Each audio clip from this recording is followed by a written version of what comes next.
Hello, welcome back to my channel. ഇന്ന് നമ്മൾ ഒരു പ്രത്യേകതരം ദോശ, മാംഗ്ലൂരൊക്കെ കപ്പ ദോശ എന്ന് പറയും, അതാണ് ഉണ്ടാക്കുന്നത്. അരക്കപ്പ് പച്ചരി എടുത്തു, ഒരു 1/4 കപ്പ് തേങ്ങ, 1/4 കപ്പ് അരിപ്പൊടി, പാകത്തിന് ഉപ്പ്. ഇനി അരി നമുക്ക് ഒരു 2-3 മണിക്കൂർ കുതിർക്കണം. പച്ചരിയാണ്. ഇത് കുതിർത്തു, നമുക്കിത് അടച്ചു വെക്കാം. നല്ലോണം കുതിർത്ത് 2-3 മണിക്കൂർ കഴിയുമ്പോൾ നമുക്കിത് അരയ്ക്കണം. ഇപ്പോൾ അരി നല്ലോണം കുതിർന്നു, നമുക്ക് അരച്ചുകൊണ്ട് വരാം. അരി അരയ്ക്കുന്നതിന് മുമ്പ് നമുക്ക് ഈ അരിപ്പൊടി കുറുക്കി വെക്കണം. കുറച്ച് വെള്ളം ഒഴിച്ച് കുറുക്കണം.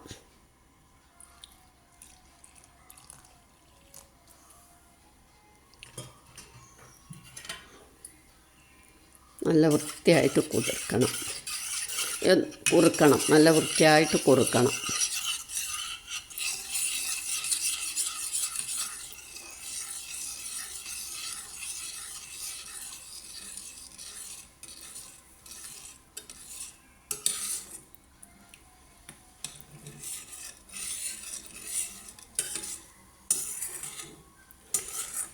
ഇനിയും നമുക്ക് ഈ അരി, തേങ്ങയും ഈ കുറുക്കിയതും കൂടെ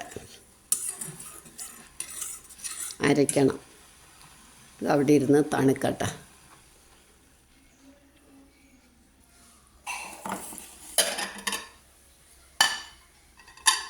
നമുക്ക് ഈ അരി കുതിർന്നല്ലോ, അപ്പം ഇനി അരയ്ക്കാം.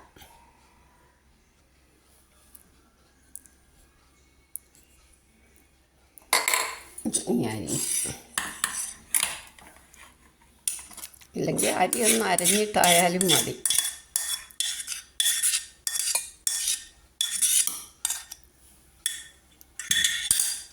ഉപ്പ് ഇതിട്ട നമുക്ക് അരച്ചുകൊണ്ട് വരാം.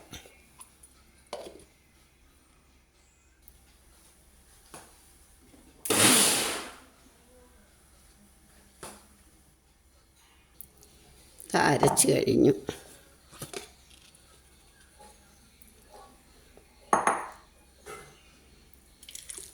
ഈ പാത്രത്തിലേക്ക് ഒഴിച്ച് അടച്ചു വെക്കാം.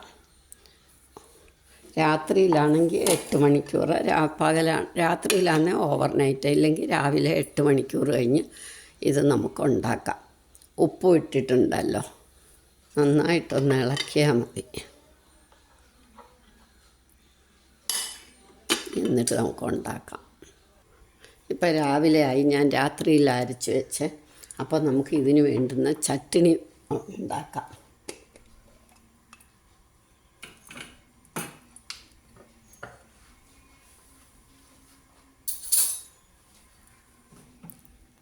ആദ്യം ഒരു ചീനച്ചട്ടി വെച്ച് 1 സ്പൂൺ നെയ്യ് ഒഴിച്ചു.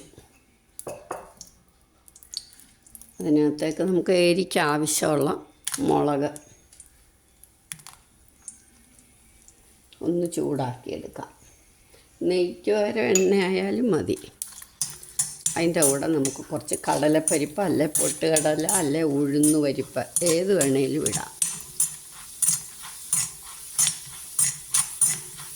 നല്ലോണം ഒന്ന് മൂക്കട്ടെ. എന്നിട്ട് കുറച്ച് കറിവേപ്പില,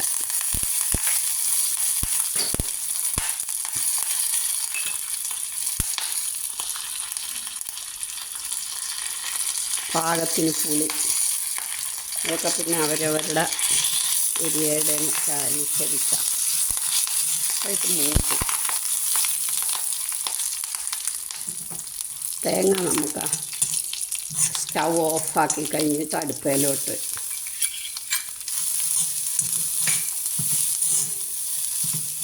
ഇത് നമുക്ക് അരച്ചുകൊണ്ട് വരാം. എടുത്തു. ഇനി കുറച്ച് തിളപ്പിച്ചാർച്ച വെള്ളം കൂടെ നമുക്ക് ഒഴിക്കണം. പച്ചവെള്ളം ഒഴിക്കരുത്. എന്നിട്ട് ഉപ്പും ഇടണം.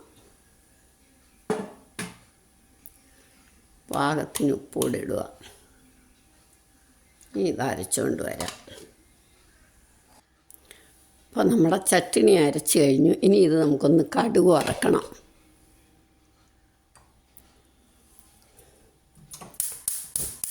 വേറൊന്നും വേണ്ട കടുക് വറക്കാൻ.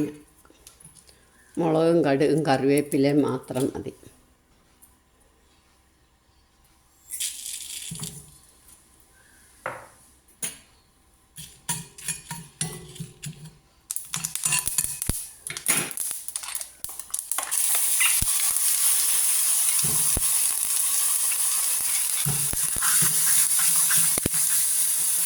അപ്പോൾ നമ്മുടെ ചട്ടിനി റെഡിയായി. ഇനി നമുക്ക് ദോശ ഉണ്ടാക്കാം. ഇതേപോലെയുള്ള ചീനച്ചട്ടിയിലും ഉണ്ടാക്കാം. അവർ മാംഗ്ലൂരൊക്കെ എല്ലാവരും ഉണ്ടാക്കുന്ന ഇതേപോലെയുള്ള മൺചട്ടിയിലാണ്.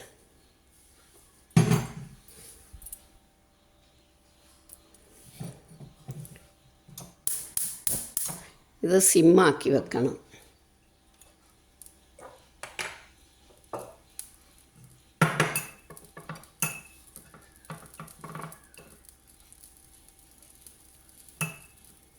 ആദ്യം ഒഴിക്കുമ്പോൾ സിമ്മാക്കണം, പിന്നെ ഹൈ ആക്കണം.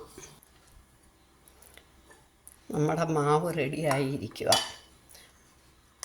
വെള്ളം പോരായെങ്കിൽ ഒഴിക്കണം. ഇതിപ്പോൾ വെള്ളമൊക്കെ മതി, പാകമാണ്.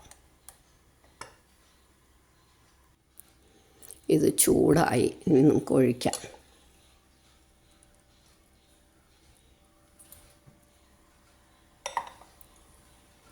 ഹൈ ആക്കണ്ട, ഒരു മീഡിയം ഫ്ലെയിമിൽ വെച്ചാൽ മതി.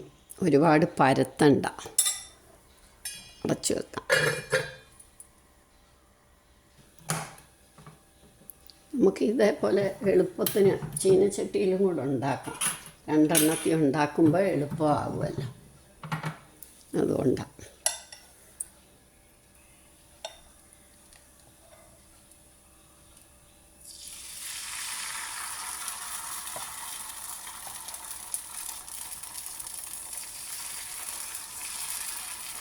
കുറച്ചുകൂടെ പരന്നതിലാണ് ഉണ്ടാക്കുന്നത്.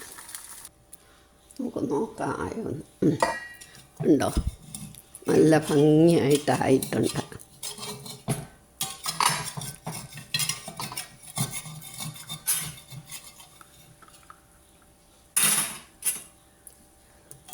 വല്ലപ്പോഴും എടുക്കുന്നതുകൊണ്ട് അതിനൊരിത്തിരി മയം കുറേ. നമ്മൾ എണ്ണ പറ്റി വെച്ചാൽ മതി, കുഴപ്പമൊന്നുമില്ല. ചീനച്ചട്ടിയിലും ഉണ്ടാക്കാം. ഞാൻ എളുപ്പത്തിന് രണ്ടിലും കൂടെ. സാധാരണ ഇതിലാണ് ഉണ്ടാക്കുന്നത്. കപ്പ ദോശ. നമുക്ക് അടുത്തത് ഒഴിക്കാം.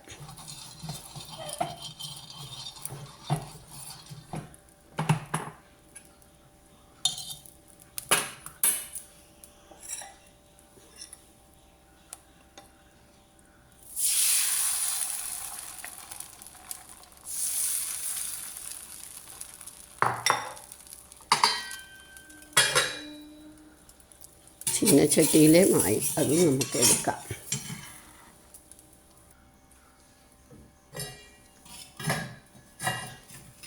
ചീനച്ചട്ടിയിലാകുമ്പോൾ അടിവശം കരിവല്ല.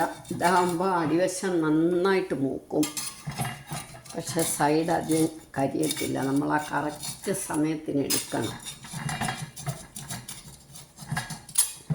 അടുപ്പിലാണ് അവർ ഉണ്ടാക്കുന്ന കൂടുതലും. പിന്നെ സ്റ്റൗവാണല്ലോ ഇപ്പോൾ എല്ലാവർക്കും ഉള്ളത്.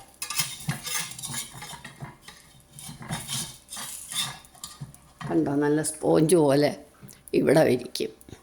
അടിവശം നല്ല കട്ടിയിൽ വിരിക്കും. ഇങ്ങനെ നമുക്കെല്ലാം ഉണ്ടാക്കിയെടുക്കാം. അങ്ങനെ നമ്മുടെ കപ്പ ദോശ കണ്ടോ, അടിവശം നല്ല കട്ടിയിൽ, മേൽവശം നല്ല സ്പോഞ്ച് പോലെ ഇരിക്കും. ഇത്തിരി കട്ടിയിലാണ് ഇതുണ്ടാക്കുന്നത്.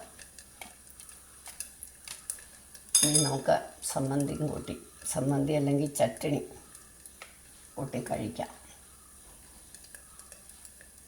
ഇതിൻ്റെ നല്ല കോമ്പിനേഷൻ ഇത് രണ്ടും കൂടെ.